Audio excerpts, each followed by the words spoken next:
Back in 2016, when everybody else was banging on about how terrible it was for Microsoft to bring their exclusives to PC as well as the Xbox, I made a video that no one watched entitled Quantum Break Exclusives and the Future of Xbox, in which I said this.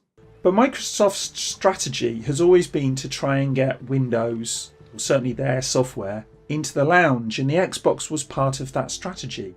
I don't see them moving away from that strategy anytime soon. And if you look at the way they're going with cross-buy and cross-play, they're looking to make it so that their software and their exclusives, which they are making an awful lot of exclusives, okay, they're going to Windows and they're going to Xbox, but they are Microsoft exclusives. And it seems to me that what they're trying to do is they're trying to build an overarching ecosystem that they can get into the lounge, the office, your phone, so on and so forth. Fast forward to yesterday, and we're in a situation where Windows Central released an article talking about Microsoft's plans at GDC 2019. And in effect, what they are intending to do is talk about their plans for releasing Xbox Live onto Android, iOS, Nintendo Switch, PC, Xbox, and all the rest of it. Obviously, that already exists on some platforms, specifically the Xbox, but we've already seen it to a limited degree on iOS and Android, and specifically Nintendo Switch with Minecraft. So what Microsoft are talking about here is their intentions to expand massively and offer the tools for developers to develop their games for any platform so they can use Xbox Live services. And that means you'll have achievements, you'll have your ability to talk with your friends, multiplayer, right across the board. For me, this is a very interesting move. And as I say, it's a move that I saw coming back in 2016. And I've talked about it ever since then. And I've spoken to Sully about it over at Gamecast. I've spoken with Grant about it on some of my episodes of Chip Chat.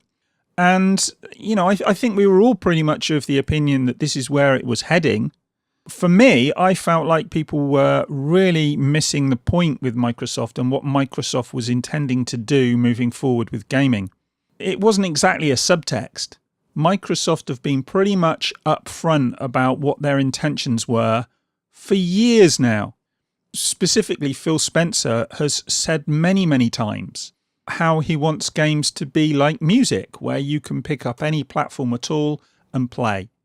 When you go to play music, you don't think about, what platform have I got? How do I play it? You just pick up whatever you want to play it on and you play it. Virtually everything now will play music. And you can just pick it up and listen to your favourite music. And that is what Phil Spencer's been saying about games, well, for years now. And as I say, way back as far as 2016, when Quantum Break was first released on PC, and okay, it was a bit of a dog's breakfast back then, it was just the first glimmer of where they were heading, what they were intending to do. And so moving forward, with them making their SDK available for developers, they're going to have the option now to have games developed simultaneously to use Xbox Live on any platform at all.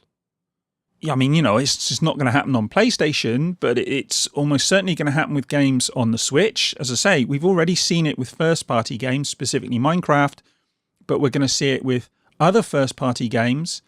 And I'm pushing the boat out a bit on this one, but I wouldn't even be surprised to see more Microsoft games appearing on Switch. And down the line with services, who knows what services could be coming to Switch? We already know that Microsoft are looking to have a live service. Maybe that'll be available on Switch as well. I made another video in which I talked about the live service from Nvidia perhaps coming onto Switch. Maybe Microsoft's live service will come onto Switch. Maybe their streaming option will come onto Switch. That's what they want. They want it on mobile, they want it on Xbox, they want it on every single different piece of tech that you own. Whether you be in the lounge, whether you be in the office, whether you be out and about, Microsoft want to have their services on those devices. So, I could even at a stretch see that you'll get Xbox games coming to the Switch and, maybe even a digital cross-buy where you pay a little bit extra for it on the Xbox and you get it on the Switch as well. Maybe. We all know about Nintendo and how close they like to play things. So that one is a real, stretch, as I said. It's pushing the boat out. But it's not entirely beyond the pale. So anyway, look, I'll put a link in to this article from Windows Central. And I'll also put a link into the GDC timetable where Microsoft talk about this. And it's a very small thing. It's called Xbox Live, Growing and Engaging Your Gaming Community Across Platforms, presented by Microsoft. And you can go and have a look at that. There's not a lot to see there, but it does give you an idea of what they're trying to do. So anyway, yeah, I haven't really got a lot more to say on this at this stage. I do think it's interesting. It is something that I saw coming years ago now. And I think anyone paying attention could see that this was where Microsoft were heading. I honestly don't see that this is going to be the end of the Xbox. The Xbox, the box itself, is just going to be part of this system. And if you think about it like this, Microsoft put out the Xbox One X. And the Xbox One X is extremely powerful. And I can see them doing this again. They will put out their own pieces of hardware. Some of which will be cheap and very accessible. Some of which will be more high-end. And if you look at the Xbox One X, you're really struggling to get a PC that can match it. And I know some people are going to argue with that, but I've built PCs. I've got a PC here, and they cost a lot more money to get the same amount of performance. So the Xbox will still be a value proposition for those people who don't want to build a PC or buy a gaming rig or can't afford a gaming rig. And you'll be able to play these games on that box. You'll be able to play on your phone, wherever you want to play. This is the future moving forward. And this is the way Microsoft have seen things for a very long time now. And if you look at some of the other stories that have come out in the last week or so with Microsoft's earnings, they are making an awful lot of money on their services when their hardware sales are fairly flat. We had the spike when the Xbox One X was released, and it's tailed off again since. And that's how it works with everybody. This is not, unique to Microsoft. You release a new product, it sells great guns, and then it tails off somewhat. But while that has been tailing off, Microsoft have continued to grow their services and make more money. And that is also at a time when they haven't been putting out top quality exclusives. And I know some Xbox fanboys would argue that they have put out great games and all the rest of it, but they haven't really put out anything that set the world on fire for some years now. And so the fact that they have been making money on these services despite all that, well, that's really exciting for them. And I think moving forward, given the amount of money they've put into studios, I think this is really exciting for anyone who's interested in the Microsoft platform, the Xbox platform, if you like. And I do think it's going to grow. I do think they've positioned themselves in an extremely strong position. And given their knowledge and their expertise in the area of delivering cloud services and all these things, they've set themselves up to make it very, very easy for developers to buy into this ecosystem. And if developers buy into the ecosystem, gamers will.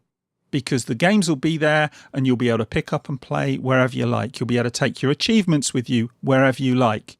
You'll be able to take your friends lists wherever you like. Whether you're on the Xbox, your phone, wherever it might be. As I say, I think this is really exciting. I think there's some real downsides that could come out of this. I mean, you know, all these companies are trying to lock us into an ecosystem, and that's no different from Microsoft to how it is for Apple and Google and Amazon and any number of other services that are out there that are trying to lock us in. And we're going to see more of this moving down the line. And that could be a negative, whereby you get yourself locked into some ecosystem and you have to buy their hardware or whatever. But even taking those reservations into account, I think this is exciting for Xbox gamers and for anybody who is interested in picking up and playing their games on whatever platform they want to play on. I think it can be quite freeing. But anyway, that's what I think. I don't know what you guys think about this. I could be, you know, absolutely spot on with this. I might be completely wrong on this. It could be a horrible thing to happen. But let me know what you think in the comments and we can discuss it. I think with this, as is the case with all things, I think it's a double-edged sword. There will be great things that will come out of this, and there'll be some real negatives that will come out of this as well. But let's hash it out in the comments. And I'm going to say it. Told you so. All right, I'll speak to you in the next one. Bye.